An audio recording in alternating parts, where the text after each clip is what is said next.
Gloire, gloire, gloire à l'agneau. Gloire, gloire, gloire à l'agneau, car il est glorieux et digne de régner. Agneau est souverain.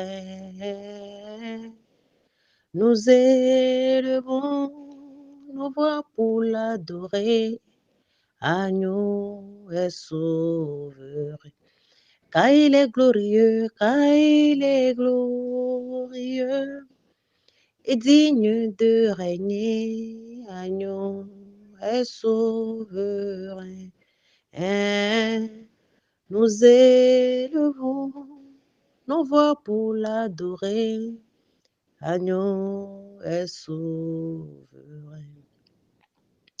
Papa de gloire, nous te disons encore une fois ce matin, merci. Nous te bénissons, nous t'adorons, nous t'exaltons, Bible pour une vie gagnée. Père. Tes enfants, sur cette plateforme, te disent encore gloire à ton nom.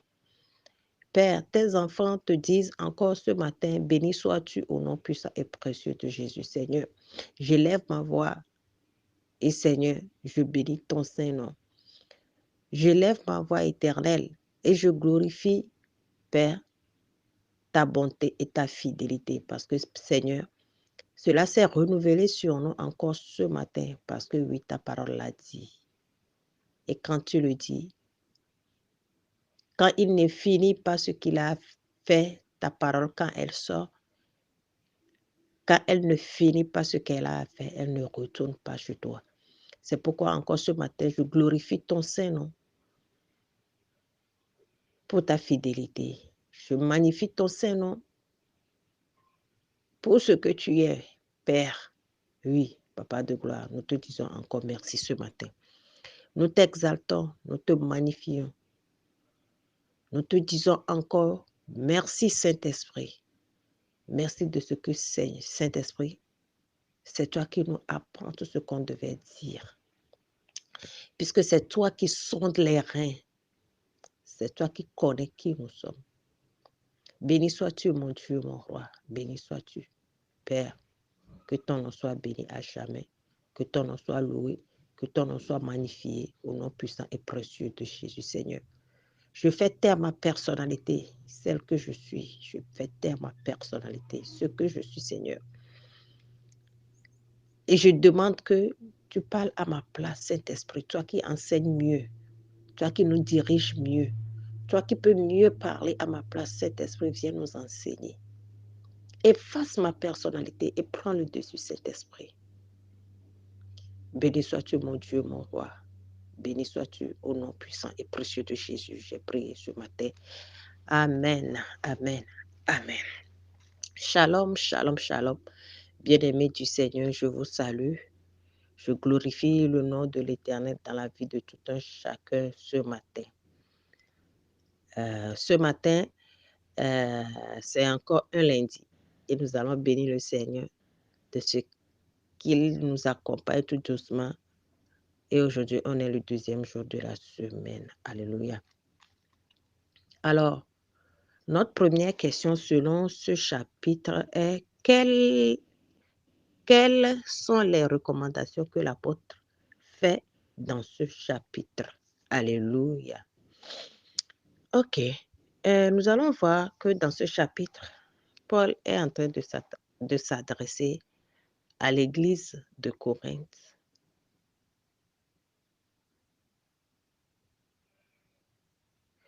Par rapport aux dons qu'ils veulent faire délibérément. C'est-à-dire, personne ne les a poussés à le faire ou personne ne les a forcés à le faire. Ce sont eux-mêmes qui ont demandé à le faire. Ce sont eux-mêmes qui ont voulu le faire, ces dons. Ils ont voulu aider les églises de Jérusalem. Paul ne les a rien, forcés à donner quoi que ce soit, mais ils les ont résolus dans leur propre cœur. pour donner. Alléluia.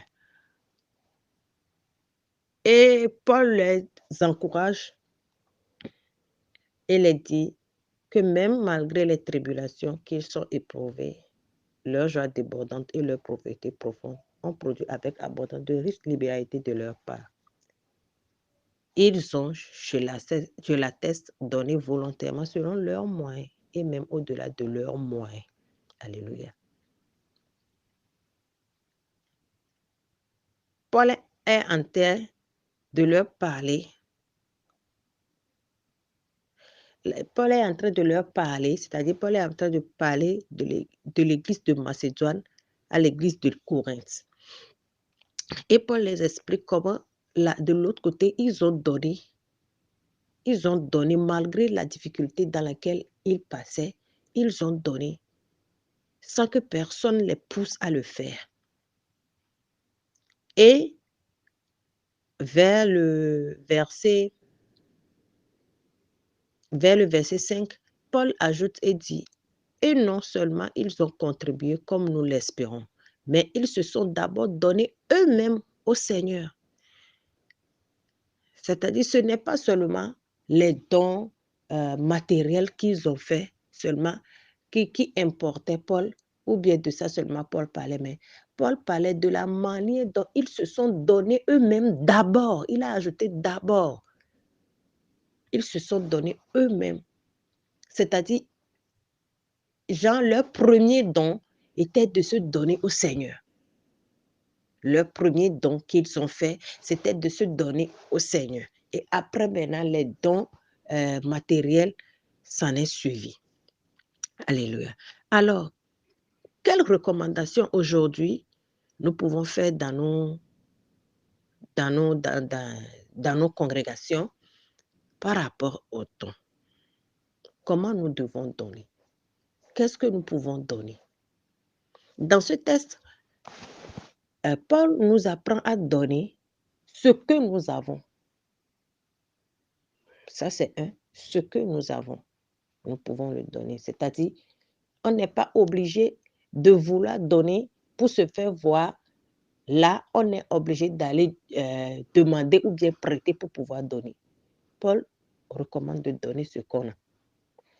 Paul continue de dire de donner le superflu de ce qu'on a. C'est-à-dire, on en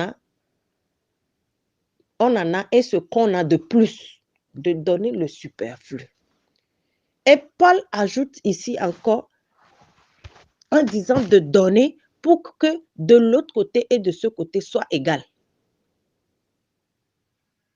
C'est-à-dire, j'ai un entier, je peux donner la moitié pour que je garde la moitié. Pour que de l'autre côté, là où je donne, et puis moi, on soit au niveau égal. C'est ce que Paul les fait comprendre ici. Si nous voyons dans le verset 13, il dit, car il s'agit non de vous exposer à la détresse pour soulager les autres, mais de suivre une règle d'égalité. Dans la circonstance présente, votre superflu pourvoira à leurs besoins. Alléluia. C'est-à-dire, dans ce moment T, en ce moment T plutôt, leur superflu fera qu'ils seront égaux. Les deux églises seront égaux. Si eux, ils donnent un peu, s'ils donnent de leur superflu, c'est-à-dire ce qu'ils ont de plus, ils peuvent donner ce qu'ils ont de plus pour qu'il y ait de l'égalité. Le verset 14 poursuit, afin que leur superflu pourvoie pareillement au vôtre. Pourvoie pareillement au vôtre en sorte qu'il y ait égalité. Selon qu'il est écrit, celui qui avait ramassé beaucoup n'avait rien ramassé de trop. Et celui qui avait ramassé peu n'en manquait pas. Alléluia.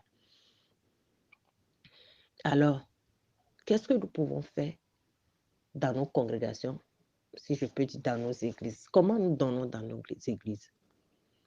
Est-ce que nous voulons nous faire voir tellement que nous sommes obligés de prendre ailleurs pour donner?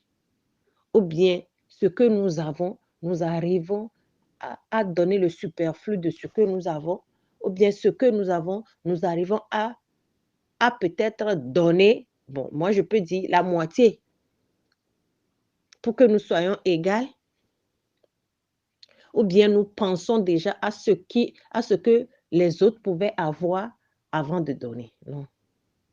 Avec le Seigneur, on donne avec bon cœur, puisqu'il ne force personne à donner. La Bible nous dit que le Seigneur aime celui qui donne avec joie. Alors, comment nous donnons? Aujourd'hui, souvent, nous avons des habits que nous avons portés, que les enfants ont portés. Souvent, dans les églises, on les récolte, on les récolte. Si nous savons que ces gens d'habits nous allons donner, est-ce que nous allons les laisser sales dans les situations? Bon, souvent, bon, ce n'est même pas la peine que si on te donne cet habit, tu peux porter, c'est juste pour essuyer. Mais souvent, ce sont ces gens d'habits que nous donnons. Est-ce que c'est de ça que le Seigneur parle? Non. Si nous faisons des dons d'habits, ce sont des gens qui allaient les porter, qui vont les porter. Alors, ces habits doivent être en bonne. Bon, bien, ces habits doivent toujours être bien, même si c'est déjà porté. Il faut que nous soyons en mesure de bien les arranger avant d'aller les donner dans les églises pour qu'ils amènent là où ils doivent amener. Je parle maintenant, j'ai déjà parlé maintenant des églises. Maintenant, autour de nous, comment nous donnons? Nous donnons pour nous faire voir. La Bible dit que le Seigneur aime celui qui donne avec joie. Apprenons à donner avec joie. Demandons au Saint-Esprit comment je vais faire ce don. Comment je vais donner. Le Saint-Esprit va nous éclairer plus. Mettons le Saint-Esprit cette année à la première position. Posons-lui toutes les questions. Demandons-lui qu'est-ce que nous pouvons faire. La Bible nous dit que c'est lui seul qui sonde les reins, les cœurs. Il connaît tout.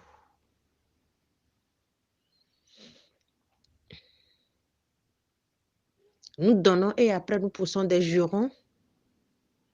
Nous donnons et après nous critiquons. Comment nous donnons aujourd'hui autour de nous, dans nos églises? Comment nous donnons? Comment nous arrivons à donner? Référons-nous de ce chapitre 8 de 2 Corinthiens et demandons au Saint-Esprit de nous aider à donner avec joie, de nous apprendre à donner avec pour être égal avec ceux à qui nous donnons. Aujourd'hui, nous croyons que quand nous donnons et que l'autre s'en sort très bien, c'est nous applaudissons. Ou bien, nous ne serons plus comme nous sommes. Non, rien ne nous appartient. On dit celui qui avait ramassé beaucoup n'avait rien de trop. Et celui qui avait ramassé peu n'en manquait pas. Seul le Seigneur aide à être ce que nous sommes. Alors donnons avec joie. Ne regardons pas derrière avant de donner. Alléluia. Que le Saint-Esprit nous aide à comprendre ces passages. Lui, le seul vrai enseignant, qui connaît nos cœurs, qui connaît nos besoins. Que le Saint-Esprit nous aide. Au nom puissant et précieux de Jésus. Jésus, je te dis encore merci.